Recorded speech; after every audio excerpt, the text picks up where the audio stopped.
Message of the Holy Father John Paul II for the 29th World Communications Day.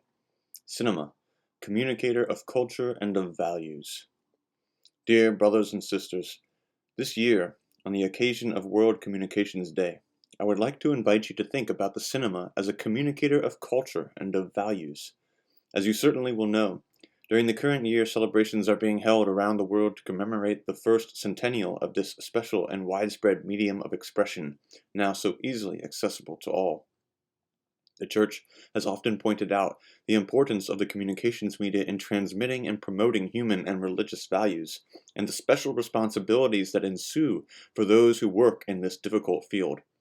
The Church, in fact, considering the progress that has been made and the developments that have taken place in the world of social communication in recent decades, is well aware both of the dangerous conditioning power enjoyed by the mass media, as well as of the capacity that they offer, if widely used, of being useful for evangelization. As I wrote in the message published on the occasion of the World Communications Day of 1989, the question confronting the Church today is not any longer whether the man in the street can grasp a religious message, but how to employ the communications media so as to let him have the full impact of the gospel message. Among the media of social communication, the cinema is by now a universal and esteemed medium from which messages are often sent, which are capable of influencing and conditioning the choices of the public, and especially young people, in a form of communication that is based not so much on words as on concrete events, expressed in images which impact greatly on the viewers and on their subconscious. The cinema, since it was invented, while sometimes giving rise to criticism and disapproval on the part of the Church on account of some aspects of its extensive output, has also often dealt with themes of great meaning and value from an ethical and spiritual point of view. I would like to recall here, for example, the numerous film presentations of the life and passion of Jesus and of the lives of the saints, still available in many film libraries, and which are useful, above all, to animate numerous cultural, recreational, and catechetical activities undertaken by many dioceses, parishes, and religious institutions.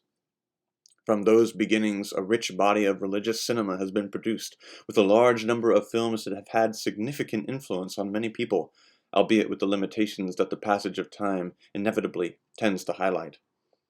Human and religious values that deserve attention and praise are often present, not only in films that make direct reference to the tradition of Christianity, but also in films of different cultures and religions. This confirms the importance of the cinema as a vehicle for cultural exchange and as an invitation to openness and reflection in dealing with realities foreign to our upbringing and mentality. In this sense, the cinema serves to overcome distance and acquires that dignity particular to culture which is a specific dimension of the existence and being of man. It creates among the persons within each community a complex of bonds, determining the interpersonal and social character of human existence. To those who work in the field of cinema, I would like to extend a warm invitation not to abandon this important cultural element, because it is not in accordance with the most authentic and deep demands and expectations of the human person to produce films which are devoid of content and which are aimed exclusively at entertainment, or have the sole motive of increasing the size of the audience. As happens with all the media of social communication, the cinema, as well as having the power and the great merit of contributing to the cultural and human growth of the individual, can oppress freedom, particularly of the most weak, when it distorts the truth, and when it presents itself as the mirror of negative types of behavior, using scenes of violence and sex offensive to human dignity and tending to excite violent emotions to stimulate the attention of the viewer. The attitude of those who irresponsibly bring about degrading imitative behavior whose harmful effects can be read about each day in the pages of the newspapers cannot be defined as free artistic expression. As the Gospel reminds us, only in the truth are we made free. The urgency of such a problem in our society, that seems too often to draw negative models from the daily stimuli offered by the cinema,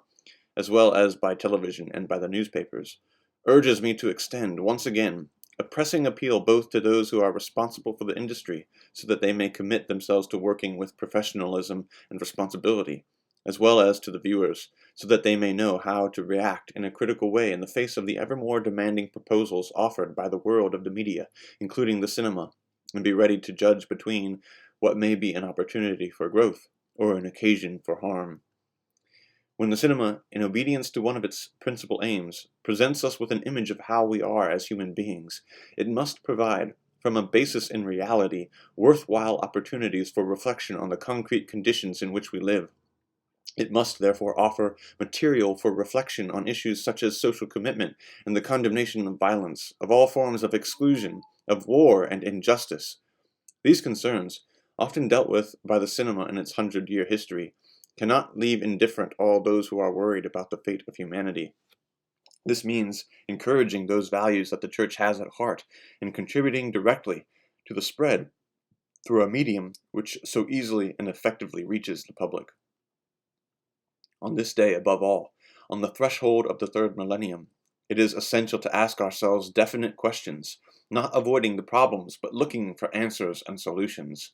In this context, there is no question of not giving the cinema the place and the value that is its due. However, I would appeal to the responsible persons at every level to be fully aware of the great influence that they exercise on people and of the mission that they are called upon to pursue at this present time, which has such urgent need of universal assertions of peace and tolerance. This is simply to recall those values which are to be found at the heart of that dignity which has been given to each one of us by God the Creator. Those that work in the sensitive field of cinema must, as communicators, remain open to dialogue and to the reality that surrounds them. They must undertake to highlight the most important realities within films that provoke reflection in the awareness that this approach, which permits the drawing together of different cultures and of the people that live them, will bring about positive results for all. In order to be sure that the messages that the cinema might offer for the human and spiritual growth of those who use it are fully understood, it is also important to take care of the education of viewers in the language of film, which often departs from the direct representation of reality in order to use systems of symbols not always easy to comprehend. It is very useful when, even in school, teachers devote attention to this problem, sensitizing the students to images and gradually developing their critical attitude towards an idiom that is by now an integral part of our culture, because the application of communications technology has been a mixed blessing, and its use for good purposes requires sound values and wise choices on the part of individuals, the private sector, governments, and society as a whole. While the memory of the statements and of the reflections that accompanied the celebration of the Year of the Family just completed is still with us, I think it important to remind families that to them also is entrusted the duty of educating their children in an accurate reading and understanding of the films that enter their homes each day, thanks to television and to the video cassette recorder, which even the youngest children seem capable of using. In the context of the necessary education of viewers, the social component of the cinema must not be forgotten. This could offer suitable opportunities for dialogue among those that use the medium, through an exchange of opinions on the issue in question. It is also very useful, especially for young people, to organize film circles where, with the guidance of qualified persons, they may learn to express themselves and to listen to others in a constructive and serene exchange of opinions. Before concluding this message, I could not but draw attention to the distinctive duty that this matter of the cinema requires from all those who profess themselves to be Christians, who are aware of their own special mission in the world, and who know well that their task is the proclamation of the gospel, the good news of Jesus, the Savior of all, to the people of their time. The cinema, with its vast possibilities, could become a powerful means of evangelization. The Church urges directors, filmmakers, and all those involved who profess themselves to be Christians and who work in the complex and unique world of the cinema to act in complete consistency with their own faith and to take courageous initiatives, even in the area of production, in order that through their professionalism, the Christian message that is for each man and woman the good news of salvation might be more present in the world. The Church feels obliged to offer, above all to young people, that spiritual and moral help without which it becomes almost impossible to function in a worthwhile manner. It must take concrete steps, where necessary, with suitable initiatives of support and encouragement. In the hope that these words could be for all a motive of reflection and an occasion of renewed commitment, I send from my heart a special blessing to all those who, with their different tasks, work in the cinema industry, and also to those who endeavor to use the cinema as an authentic vehicle of culture for the integral growth of each person and of society as a whole. From the Vatican, January 6th, 1995,